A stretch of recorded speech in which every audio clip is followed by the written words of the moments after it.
I feel like I really wanted to do this video. I was really in the mood to record. And then I thought, I just recorded a video a few nights ago. Is it way too soon to be doing another one? And then I thought, that's a really silly thought to have. So, this channel is so special to me because I really feel like it is my most authentic self. And I really love connecting with you guys. I know I am not currently in the habit of responding written response to your comments, but I do read most of them. Um, if you've heard me say this before, it's hard for me to read comments sometimes because I can get so self-critical and analytical and all that stuff. But even though I'm not that great of actually responding, I do just feel a connection, especially for those of you who watch the live videos while they're being recorded. It just feels like this bond. It's hard to describe. And I think that that's really why we use social media, isn't it? Like, we want to connect with one another. We want to feel bonds with each other. Like Artist Infantry, who is a regular on my live cast. Thank you so much for being here again. It's interesting because, what triggered me, inspired me to hit record, go live right now is browsing through Instagram. I posted my first image on Instagram. It's the first time that I've posted in like 3 months. Well, that's not entirely true. I had a couple posts in September, but I archived them. The last post before tonight's was in August, I think. And it was a picture of Evie. It's like, first of all, where did the past 3 months go? It just feels like such a blur, and it's kind of scary to me. I don't know about you guys, but seeing how fast time has gone by is nuts. But it's interesting for me because Instagram, just actual posts in the feed, like photos or videos in the feed, I don't feel inspired to post there. I think about it a lot, but I just really want to have an image or a video that I really deeply want to share. I don't want to just craft something just to share it or build it as a strategy. There's a part of me that's very rebellious, and I'm not sure if any of you guys can relate to this. It might be different if you use social media on a very personal level. For me, social media is mostly professional. I'm doing it to build a brand and extend my career and get in touch with you guys and all that. It's just a different experience when you use it that way. And so there's a lot of pressure. Maybe it's just self-imposed, but I feel like, it's something that a lot of people feel is that you need to post all the time. Consistency is definitely very important, I've learned. But I struggle with consistency because, I don't know, is it because I'm really rebellious? Or do I not truly want to do something? That's what I've been thinking so much about lately.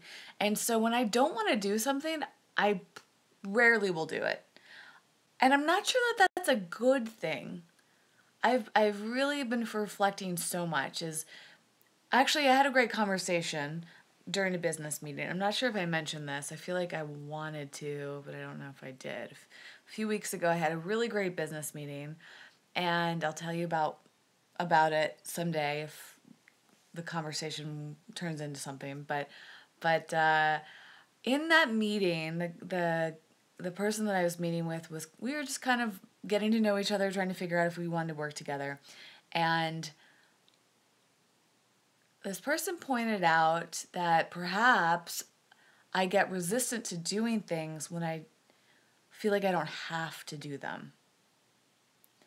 And that has been in my head ever since. It was like this aha moment, right? Like, because I've wondered, why do I not do things? Why do I not do things that I know I don't like to use the word should, right? But I do things like that I know can be helpful for me, right?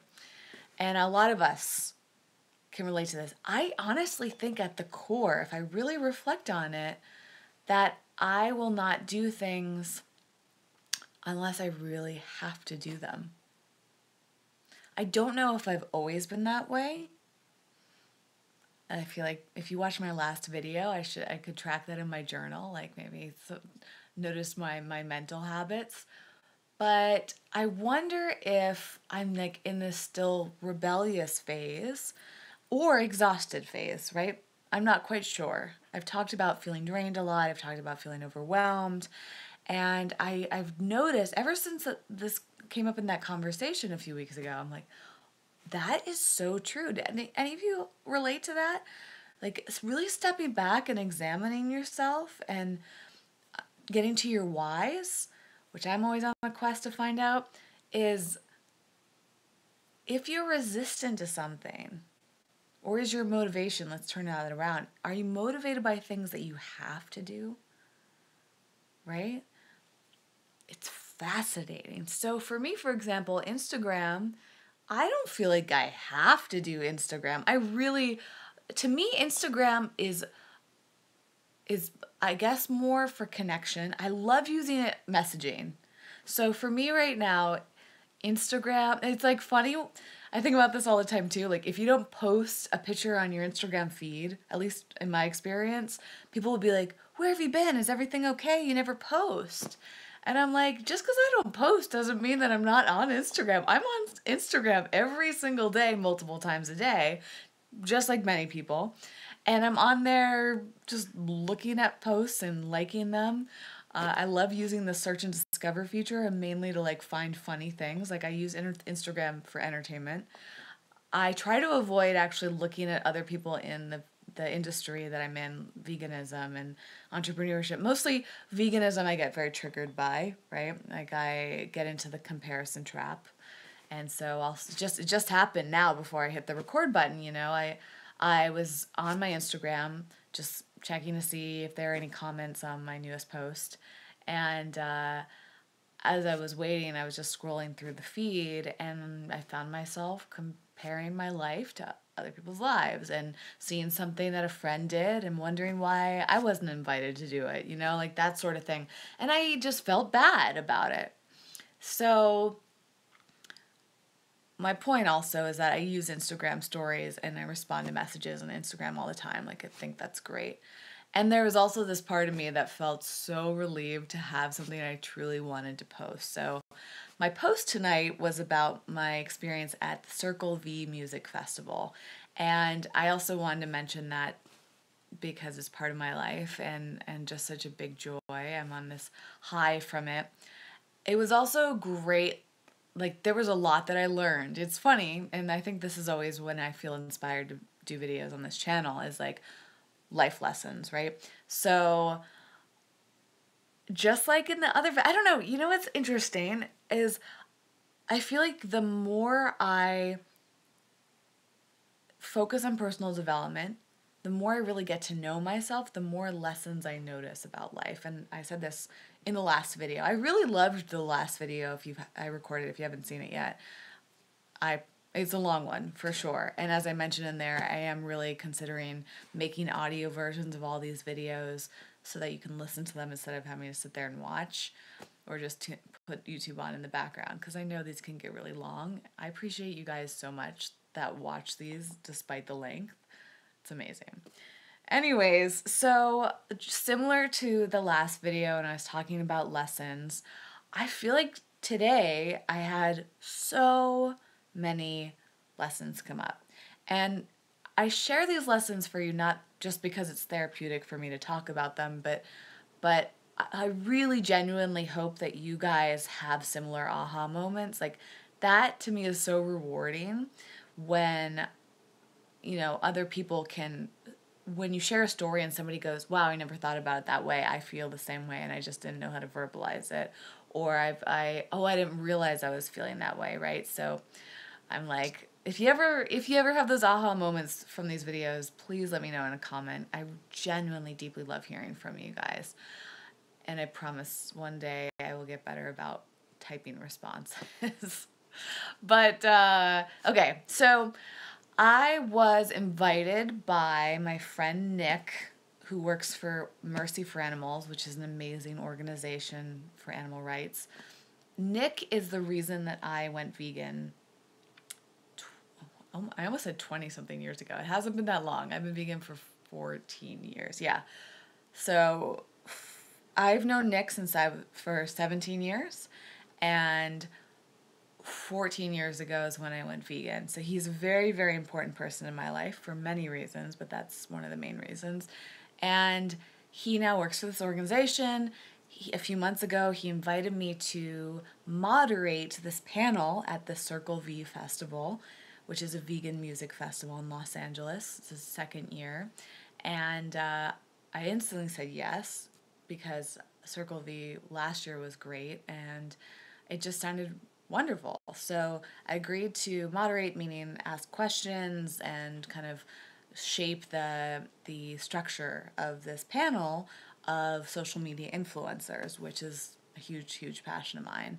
If you guys don't remember or haven't heard me say it yet, a huge part of my life and of growingly expanding large part of my career is, for lack of a better word, coaching content creators, aka influencers, on building their brands and monetizing. And I'll get more to that in a moment. So opportunities like this are a no-brainer for me. Said yes, and the Circle V was at this old theater in downtown Los Angeles, and it was so well done. If you guys are in LA, California, you want to visit, I highly recommend coming next time they do Circle V. I hope it's every year, because it was really, really phenomenal. And it was really cool being part of a panel. I guess like technically a speaker there, is because like I got to do some of the behind the scenes stuff, and having that access was fascinating. So they had this green room set up, and there were a lot of really incredible people at this festival.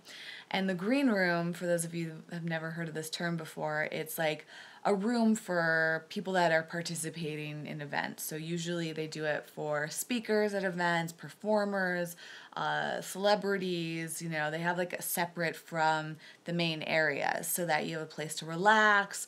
If you're a celebrity, if like you have fans and stuff like that, you can go and like hide out, have private time. There's couches, there's food.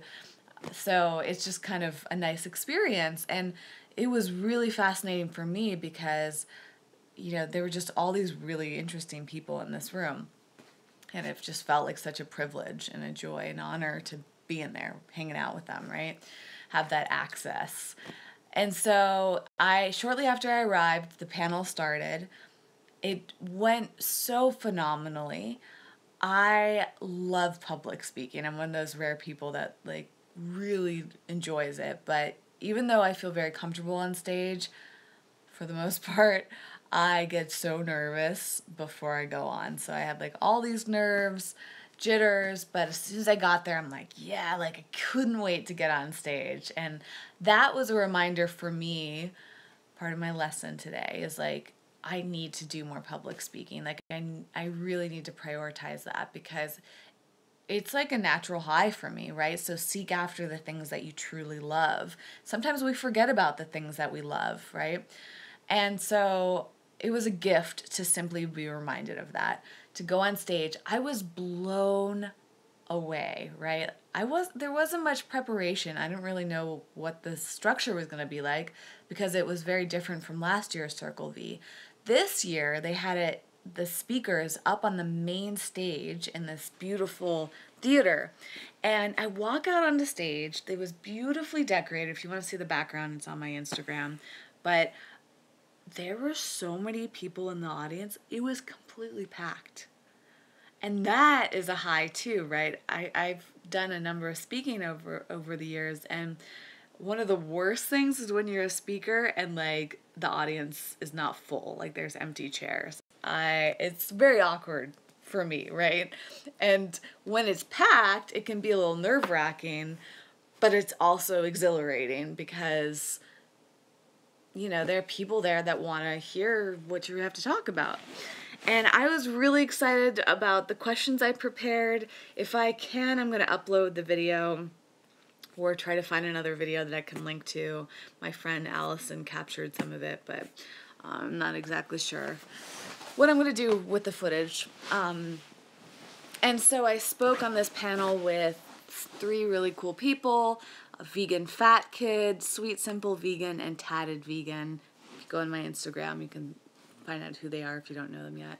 Really great vegan social media people, and just had a wonderful conversation with them.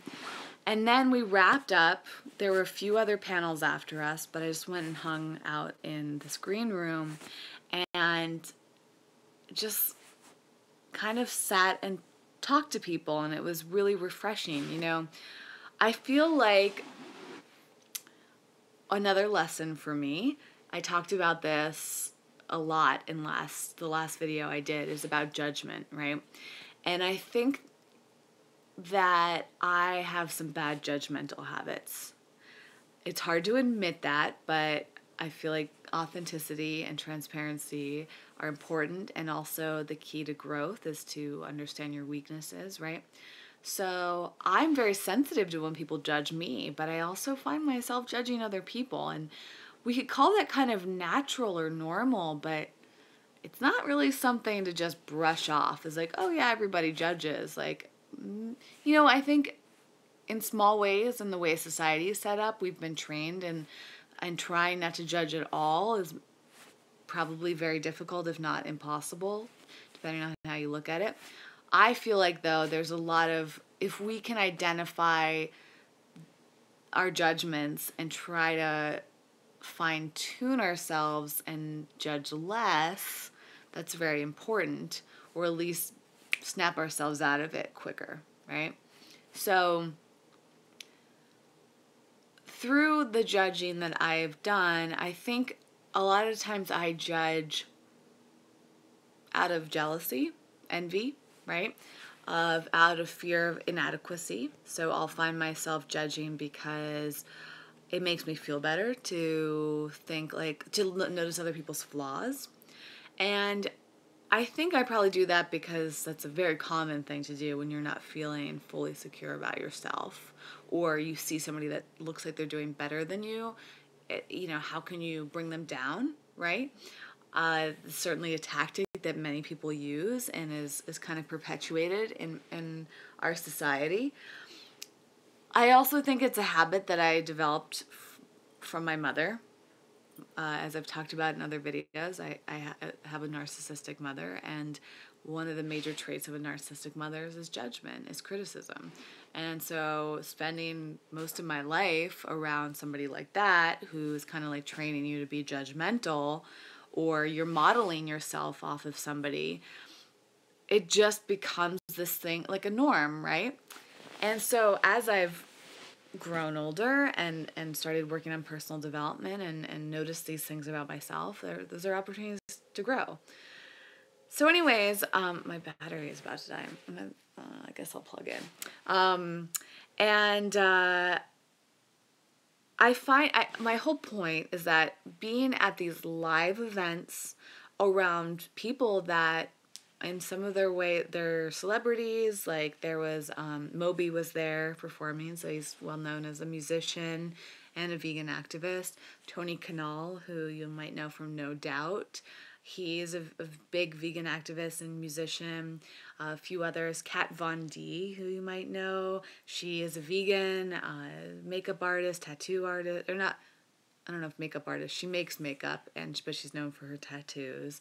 And then, who else was there? Oh, Joaquin Phoenix. Like, I'm fascinated by him, and I've been around him a bunch of times, and I'm just always like, wow. And there's like, random celebrities that were at this event, right? And then there's like influential people that you may not know if you're not in the vegan community, but they might be big on social media, or they might be just well known for the work that they do, right?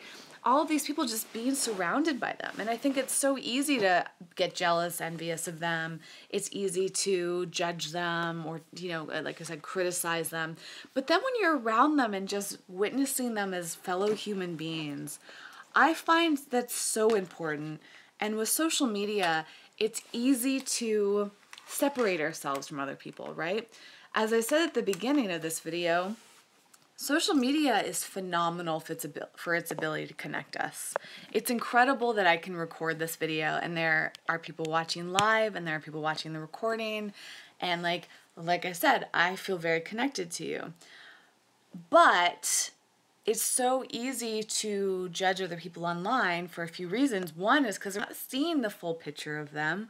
We're not feeling their energy. We can criticize the things that they say in these small instances without giving them the chance or having the chance to clarify something, right? Or to further understand, or maybe they're pretending to be a certain way online and we're interpreting it in a way that doesn't fit with us, right? Like that's where a lot of these judgments come through. It's so different when and also, secondly, is of course, it's easy to judge online because we're not there with them in person, and so we can, write mean comments, we can criticize them, all of that stuff, and kind of hide behind our screens. It's so different when you're around these people in person. Because, first of all, I find so many people are different in person than they seem to be online. And again, that's just so much about interpretation. And then you can feel someone's energy in a whole new way. Like Tony Cannell is a great example. I'm shocked that he remembers me. I've met him a few times, but either he's really good at pretending that he remembers who I am, or he's just a very connected, present person. Doesn't matter because being around him feels great. And just, one example there. And then for me, I just love watching people. And also I would say Joaquin Phoenix, for example, I've been around him in a lot of different scenarios. The very first time was at this film festival many years ago, and he's going through this stage of he was going into retirement, and he just made this huge scene, and I just remember being whoa, Joaquin Phoenix is really weird and dramatic, and I was just fascinated by his behavior, and turned out to be all an act. And then maybe the second time I was around him was on a red carpet for a vegan event, and he just seemed kind of rude, right? And so I built up this idea of Joaquin Phoenix as, in addition to thinking he was a great actor, but my experiences seeing him in person, which were very limited amounts of time, I thought he just kind of came across very egotistic and cold. Now tonight, though, I saw him in a completely different light. I saw him at a concert with, I think, a girlfriend or someone he cared for, just in the crowd, hanging out like any other person. And it felt just so humble and ego-free and relaxed and just peaceful. And to me, that is such an important thing too, is it's celebrities, we see these tiny glimpses of their lives. We may see them when they're playing characters.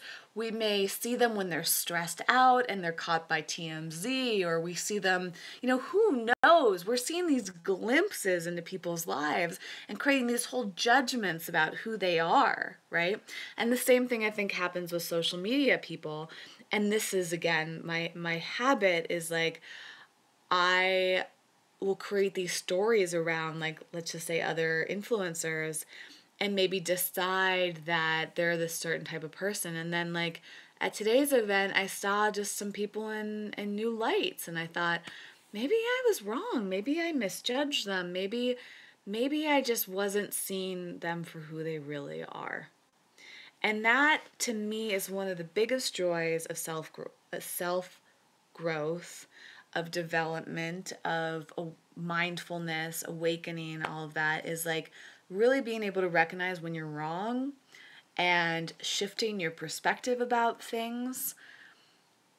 It's a very humbling experience and freeing. And I feel if we can learn to stop judging ourselves, it helps us judge other people less and vice versa. So that was a big, big thing. That's an ongoing lesson for me, right? Is not to judge, not to be triggered, not to compare, all those different mindsets that are kind of perpetuated through our society for whatever reason. I also, as I said earlier, I felt really inspired to do more public speaking. I have a lot of clarity about some things that I want to focus on, and I think I'm ready to really craft what 2018 can look like, or maybe just starting from now on. And I'll probably talk more about that later. It's just kind of shifting more into the coaching stuff that I really, really love to do. I feel like that may be a bigger calling than Eco Vegan Gal ever was or is.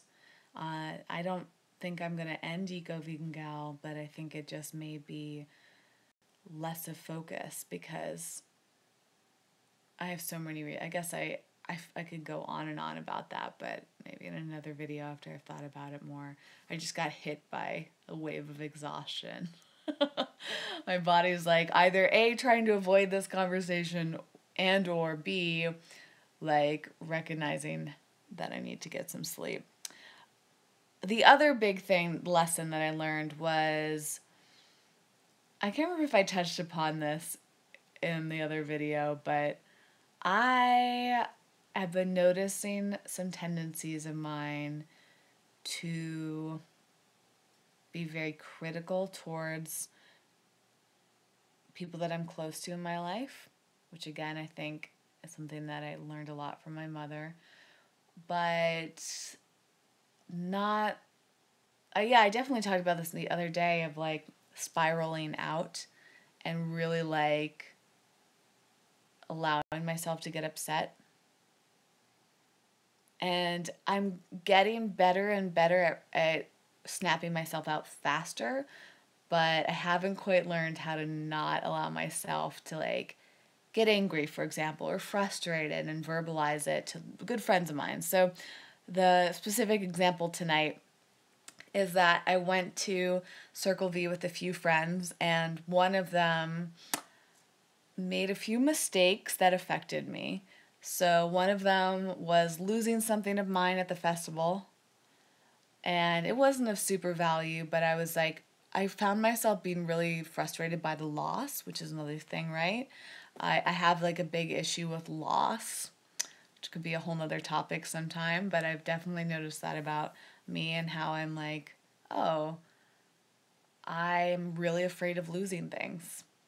And I find that a very fascinating element. Many of you guys can probably relate to that. Like loss is, that again, another big, big topic that we can address another time. But okay, so first of all, my friend lost something of mine that I gave to this person to hold on to during the festival for me. And then, as I was leaving the festival, I carpooled there with my friend and asked the friend to park the car because I had to get into the festival to get on stage and didn't have a ton of time. My friend parked my car in a lot, and it seemed like everything was fine. I leave the festival at like 10 p.m. to go home and was in a bit of a rush and exhausted. And we find out that the parking lot had closed at 6 p.m. and my friend had not noticed the sign. So my car is currently locked in a parking lot in downtown LA. I was very frustrated in the moment, and in hindsight, I'm not sure I handled it very well. That's something I really want to improve about myself.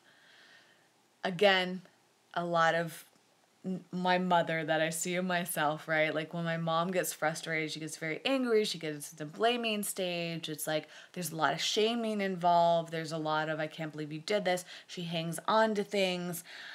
I have learned to be better about it, but I definitely have some big opportunities for that. And, I don't want to lose friendships or important people in my life over small things like that, right? You never know how you're going to hurt somebody. And I've actually lost friendships in the past from reactions to things that, it builds up over time, right? It's usually not just one thing, but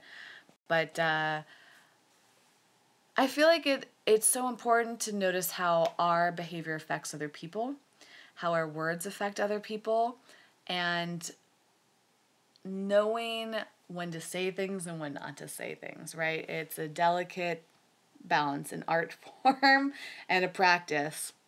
So I just wasn't, yeah, I just think that I could have handled it differently. It wasn't horrible, but I just kind of left the conversation not feeling great about it. And it's a choice, right? It's so important to remember that our behavior is a choice. Our words are choices. We can we can say things differently. We can rephrase them. We can stop for a moment and think about what we want to say. And we can shift our feelings very fast too. In that moment, I recognized that I was feeling senses of loss. I was feeling frustration. I was feeling lacks of trust that came up for me big time, where feeling like I couldn't trust this friend with my possessions. I was feeling possessive. I was feeling attached to possessions, right? The first item that was lost was like not a huge deal because it can easily be replaced.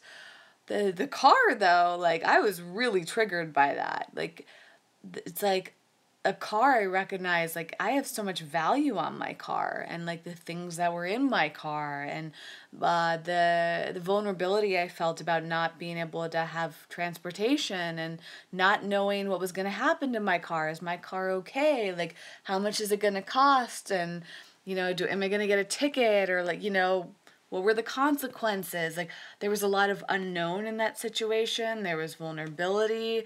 There were emotions coming up. And it was just a fascinating experience. And I feel grateful that I, within a half an hour of that happening, was able to talk myself down out of the emotions and really step back and look at it. And I think that's a good place to end. I also want to look at some live comments, but the big theme in my videos tends to be like, how can you examine who you are? I hope I inspire you to do that through the discussions that I have about my life. Is like, how can you really do your best to step back and examine yourself and say, like, is this the way that I want to operate? Is this the way that I want to show up? Is this the way I want to treat other people? Is this the way that I want to feel? Am I living it to my full potential? Am I doing the things that bring me joy? On and on and on, right? The more that I pay attention to that stuff, the closer I get to feeling at peace, to feeling happiness, to going to bed and sleeping easily, to have less stress. And it just makes a huge, huge difference. And it has a big ripple effect on how other people feel around you too. So, okay, let me check the live comments and then I'm going to wrap things up. Thank you so much for everyone that was here. Artist Infantry said that you feel the same way about open mic poetry and acting. So I hope you do more of that, live performances. F up 420 Babes said, my mother was very judgy and critical too. I try really hard not to be judgy of people myself, but sometimes I catch myself and it's shocking, right? So remember not to shame yourself or feel guilty, because I don't think those are productive emotions. Identify your habits, your patterns, and say, how can I do this differently next time? And also, why am I doing that? Have I learned that from other people, such as your parents? Have you learned that from friends? Are you feeling angry, resentful? Are you feeling triggered? Are these, just bad habits? Like, what's really going on? That's where you're going to figure out how to shift it. You got to understand the core, what it is, in order to make a change, right? And noticing these things about yourself is really the first step. So I'm glad that you can recognize and admit it too. That's also hard to admit. A Green Dragon said, I've been hard to catch lately. I know my videos My live videos I've been doing at really late times. I'm glad you're here. And it's not on a schedule right now. As I mentioned in my last video, I aim to get back to a regular schedule. So far, Mondays at 5 p.m. Pacific have been challenging for me. So maybe I'm going to readjust that, or I just need to like get back into the habit of it. And Ninia's here said that she has the loss issue also and can totally imagine how you were feeling.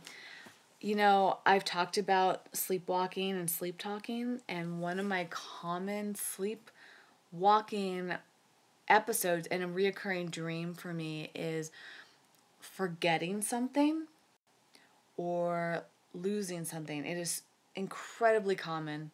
I've been starting to record my dreams, and it's tough, right? That's a habit that's hard to build because right now I don't always remember. And so I gotta just get into the habit of writing my dreams down right away. But I can tell you the dreams that I remember from the past are very, very commonly something to do with loss. And so I feel like dreams are very evident of how we're feeling unconsciously a lot. And yeah, there's something there about loss that I don't fully know what it means. But when I made that connection with why I was feeling the way I was and reacting the way I was to the situations today, it just is giving me more to work on. All right, you guys, I am going to go start winding down. For me lately, my favorite routine has been like watching a show like Friends. I've been just like watching every episode of Friends. I find it really like soothing to watch that show. So I'll put Friends on Netflix up in like a corner of my screen, and then on the other side, I'm going through emails that I haven't read yet, and then like adding the to-dos and stuff like that. And it feels really good to organize, to go through things, to put things on lists and all of that. And then I try to turn off my computer and my phone for at least half an hour before bed and read, clean, take a bath, meditate, do things that involve no technology whatsoever. So it is, oh my gosh, almost 3 a.m. I've also been I've been trying to get up earlier. But every night I'm addicted to staying up to 2 or 3 a.m. It's so frustrating. I just love this time of night, you guys. I don't know. I'm like determined to change it just so I can see what it feels like to go to bed earlier. But man, it is tough. At this rate, I probably won't get to bed till 4. Like, isn't that, I go 4 a.m.? Crazy. It's crazy. Okay. Whew. All right. I'll talk to you guys later. Thank you so much. Anania says it's almost 6 a.m. here if that makes you feel better. You know, I try not to judge it, right? I don't believe in judging things like that. You know, if you want to stay up till those times, so be it. But I'm also very keen on optimizing my life, living and feeling my best every day, and going to bed at 4 a.m. and waking up at like 11 a.m. or 12 p.m., that's not the best use of my time, I don't think. I always feel very rushed, and like, especially now with daylight, the change in the US at least, there's a time change. And so it gets dark at 5 p.m. When I wake up at 12 or 1, it feels like the shortest day ever. I feel like I live in Alaska or something with like no daylight. So, isn't that true? Is it Alaska where there's, yeah, anyways.